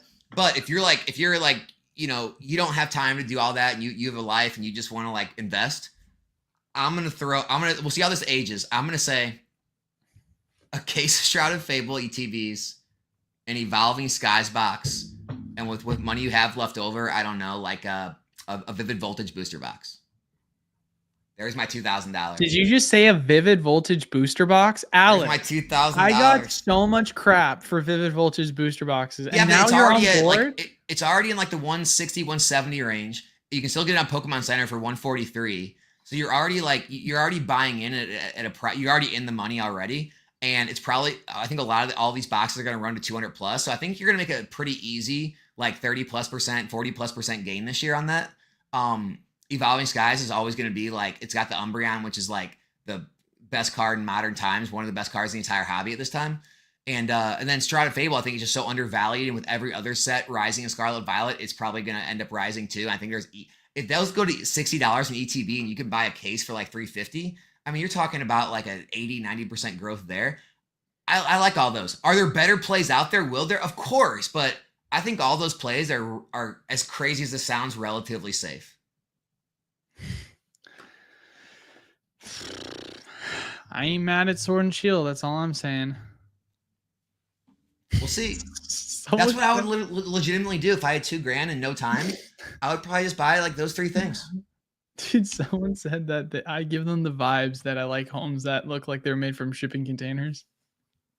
I could see that. I could see you living in one of those. And I could see you like giving like reasons for it too. Like, no, it's set up perfectly for my life. Like, this way I'm here and, I'm working that way. My wife can be in the other container so she doesn't have to hear my craziness. My wife would kill me. We cook here. I store all my product here. I'm all about frugal living, man, but especially because we're gonna The start a Toyota family. Prius gets parked in this container. Oh, dude, I didn't think about that. My bad, bro. Yeah, we're I mean, we're gonna start a family here in the next couple of years, so we got a lot of things we got to consider. Someone asked me as well, where am I looking in Arizona? I'm looking in Gilbert, which is supposed to be like the cheapest in the area comparatively home wise. Like we're not looking in Scottsdale, dude. Like Scottsdale homes, you want to talk about expensive? You're talking like 600K for like a home that's at least 1,200 square feet. And this Like, is all because people like that left California came to Arizona, basically. no, it's not all because of that. I Oh. mean, there's so many different factors at play. I mean, you could blame, you know, migration of other people moving to Arizona. You could blame it on, you know, BlackRock and these big other institutions buying it, or you could blame it on, you know, COVID sparking demand that caused things to obviously get crazy with the interest rates going up and then people not wanting to move on their homes because why would they want to relocate? Because they're going to have to pay a higher interest rate with higher property taxes. Like there's a lot of factors here. It's can't be boiled down to one boogeyman, obviously. I like Anthony's super chat because it's almost got a hidden meaning behind it. When will you guys be selling your prismatic packs for? But it's the number 4. See, so he's like almost like telling you to sell them for $4. What? Where's it coming from? I don't know, man. Prismatic packs on my stream, dude. It's gonna be bad. Probably like 18 to 20, maybe more. I don't know, dude. It's gonna be bad. It's gonna be really bad. Like I said, because every pack. Put it this way, every pack that I'm going to be selling is not going to be from Distro or Eli's program. Like I'm not going to be selling packs that I have huge margins on. That's going to be my small investment. I'm going to have literally less than 3 cases invested in. That's it. That's all I'm going to have for my investment. That's everything crazy. Else that I rip on stream is going to be me buying at the full price of the secondary market. And so it's going to be like any other product. It's going to be like buying Evolving Skies right now. I'm going to buy here and I'm going to sell here and make a little bitty margin and everyone's going to get pissed at me. And it is what it is. That's crazy. 18 to 20 bucks. I mean, is it really that crazy though? Cause like, it's not crazy. It's just crazy because it's a new set and everyone's going to get angry and call you a scalper and all this. It's just crazy when you do the math because I'm looking right now at market price and I'm pretty certain it is 18 bucks right now on, yeah, it's 18 bucks on TCG Player. So you're selling market.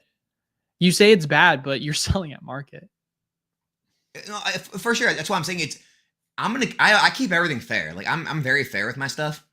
It's just to the hordes out there that are like the, Pitchfork and Torch Army that are calling everyone scalpers and businesses are gouging. They're going to be the ones that come, and I'm sure I will have so many people that I just end up banning and just like deleting in the coming weeks, just because they'll be coming to the chat just to like talk crap and like and it's like, dude, they don't get it. Where do you think we get product? Like people just think we're paying, $30 in ETB and we're just killing people. Like, dude, I promise you, if I had a spot where I could get endless amounts of $40 ETBs, I would end up competing with everybody. I would charge very little. I'd charge like $6 a pack, but we don't. I'm going to be paying 150 in ETB like everyone else. And it is what it is. Yeah. I mean, here's what you have to understand is when there's no product available, the market obviously now becomes the deciding factor of what the price is going to sell for, because people are not going to just sell it and undercut other people if they know they're not going to be able to get more of it. But if you know that you can get more of a specific product, then you're going to want to try and compete as aggressively as possible with the market, because, hey, if I can just sell it and I can beat out my competitors, that's great. I'm making money. I can go buy more and I can just keep doing that over and over again. That's the biggest thing people don't understand. When there's supply in the market, then stores can get more of that product. Therefore, they're more willing to sell it for cheaper. But if they know they're not going to be able to get more of it, why would they try and just dump it for much cheaper if this is it? You know what's most funny is, and this is what people don't want to hear. No one wants to hear this stuff. This is like the real numbers. Every time I get Evolving Skies, hidden fates, XY or Sun and Moon sets, and the packs are $20 to $30 a piece, guess what? Those are the highest selling packs of the night. Why aren't people buying the $4 whatever dollar, Scarlet Violet base or Paradox Rift or, why is anyone buying that? Because they don't want to chase a $40, $50, $60 card, right? They want to chase a $500 to $1,000 card. And when you really think about it, you're like, wait a second. Let's do the margins here. Do I want to pay $4 or $5 a pack to chase a $40 card? Or what's that margin? Like 10x? Or do I want to, put in $20 and chase a $1,000 card? I mean, we do that all the time in the shop. Like, I remember before prices went up like crazy, the one set we would always tell people to pick up is Twilight, because everyone would be like, oh, what's a really good set? And I'm like, well, do you have a Pokemon that you specifically like? And that's how it'd start. But then if they were like, I don't really care, I just want to open what's the most fun. And I was like, well, if you look at the prices of our packs, which were all relatively the same, here's the one I think is worth picking up, because you're going to have the highest chances of getting something good, the highest chances of getting something of a high value. And that's fun for most people, right? If I know I can get a bunch of illustration rares or, SIRs or other such, chase-worthy cards, and then on top of that, I can also get one that's potentially worth, $300 in the Greninja, that's super fun. And all I have to pay is an extra $1 compared to going and buying something like an Obsidian Flames pack or a Temporal Forces pack, and the temporal best hit is not even $100. Sign me up. You know what I mean? Same with Surging Sparks. It's like there's multiple cards in the set that are over $100. The Pikachu's like $400 or $500, and it's only a couple dollars more a pack. Sign me up. Like you said, sign me up. Sign me up, baby. Like I'll open a $7.50 pack over a $5 pack if my hit can be like, what is it, 8-9 times as much as the top hit in the other sets? Of course. Let's go a couple more questions, because we've been going for a while now. With bots being very real concern, do you think Pokemon will try to limit quantities? Will continue to limit quantities? I don't know. Yeah, but I don't think it's working. Yeah. I don't know how I think the only way to stop this is to print more. I don't think I agree. Limiting or like anything else. I think they just have to print so much that there's not enough profit to be made from scalpers. Like, does everyone remember when surging ETBs, Pokemon Center surging ETBs were listed on the site? They were available for almost a full month. Why wasn't it buttoned up? It was because there was a lot of product that was still available on the market. But all of a sudden, once you started to see product thin up and you started to see real hype for surging, then it finally started to sell. That wasn't the case, obviously, with Journey Together, because there's nothing to buy. And so everyone's funneling all the demand to what's available. I'm not sure, guys. This is one person saying in the chat. Can anybody confirm what Charlie is saying? He says, urgent. Pokemon Center are canceling pre-orders. I ordered 14 Prismatic ETBs. I got 2. 12 got canceled. That could be devastating for the pre-order people. Whew. Dude, that's hot and spicy. If that's real and other people are experiencing the same thing, we're about in for a more wild ride, baby. Don't you just love this hobby right now? Dude, it's hot and spicy. That's all I can say. Around 9 PE ETBs. I want to know if y'all think long-term hold or selling the hype now. If I sell now, I was thinking about buying some Vivid boosters, or bad move.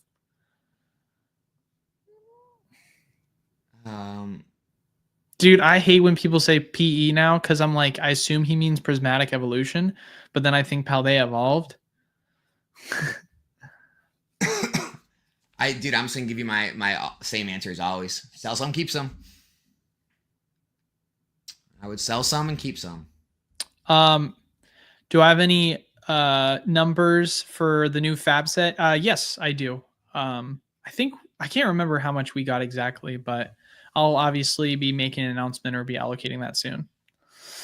Do you think with new set, Eli, do you think with high new set prices, people have turned to buying low volume products, collector sets, darknet? Wow. I'm stroking out while reading this, or this is just terribly worded. Do you think with high new set prices, people have turned to buying low volume products, collector set, and darkness, that this will help LGS to clear dead stock, freeing up cash for less? What is darkness? Darkness That Ablaze? I think he's abbreviating darkness for Darkness Ablaze, but that was worded really weird.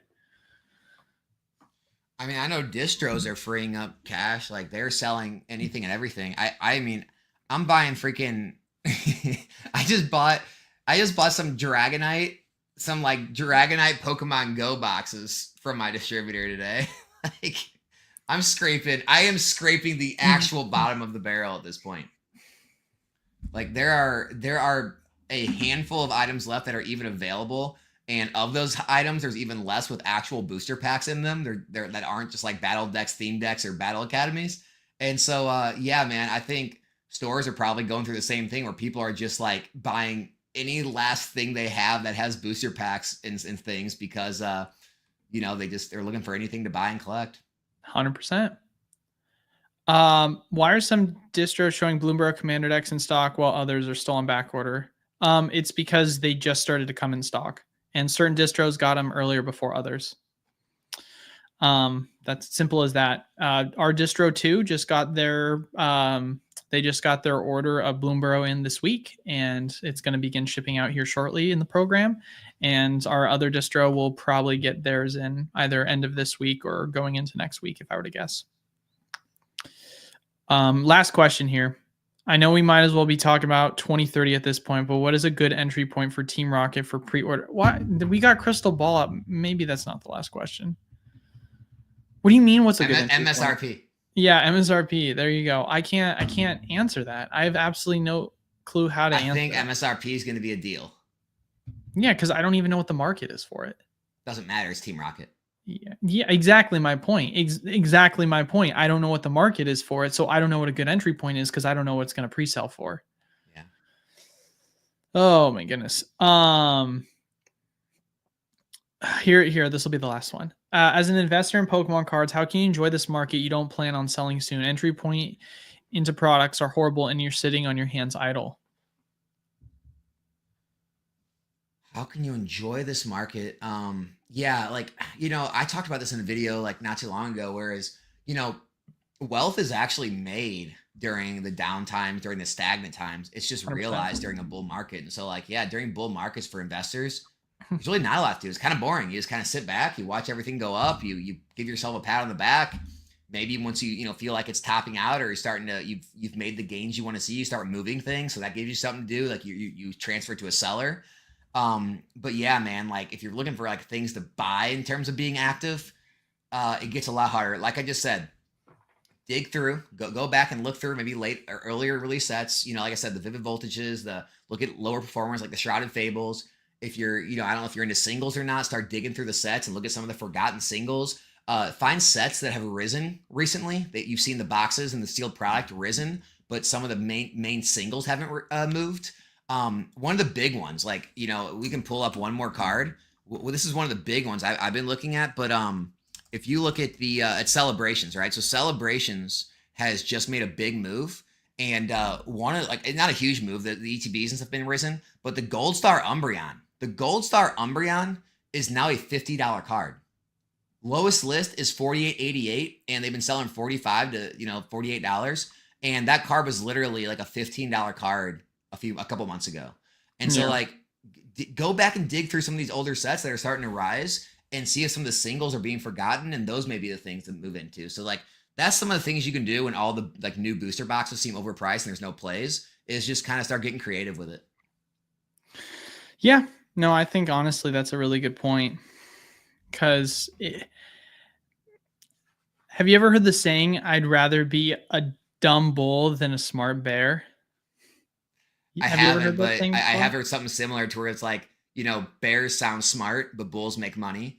And it's like, it's not where the bears will sit around and always have all these profound takes about why everyone's going to lose their money, everything's going to go to zero. And the whole time, the bears, the last, we heard it back when we met on the podcast, right? It's like back then everyone was bearish in 2021. They continue to be bearish every year. And we've all just made massive amounts of money this entire time. And they're all sitting around still talking all intellectual. It's just bears will talk, the bulls will make money.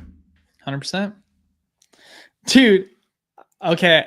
I want to touch on, this is a little off topic, but someone had said that I should move to Goodyear, which is like basically a new up and coming developing area in Arizona.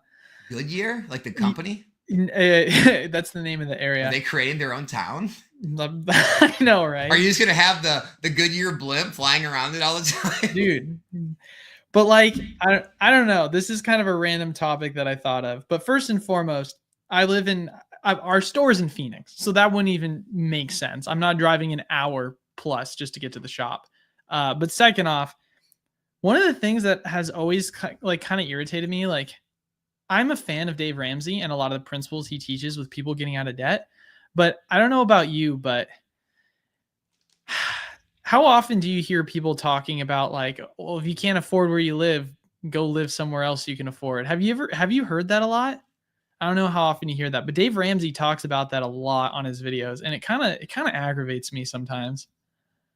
So like, what's the counter to it? What do you like basically a lot of people are like, I live in insert area that's really expensive to live in, and like California. like California, which is crazy because Arizona is not even expensive by national average standards, but it just so happens to be expensive because of the current market we're in, right?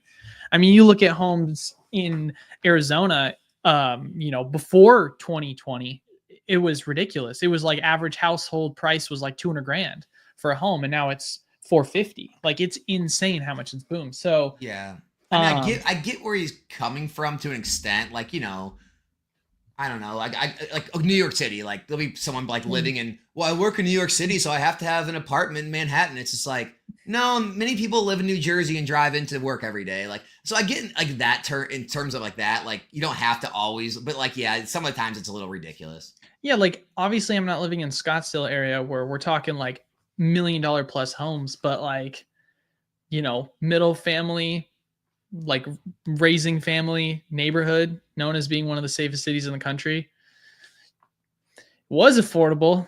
I'm not just going to go live in BFE, have an hour commute just so I can afford a home, especially when I'm paying $2,200 to rent, where if I wanted to go get this exact same home and go get a mortgage on it, I'm going to be paying over $3,000 while putting 20% down.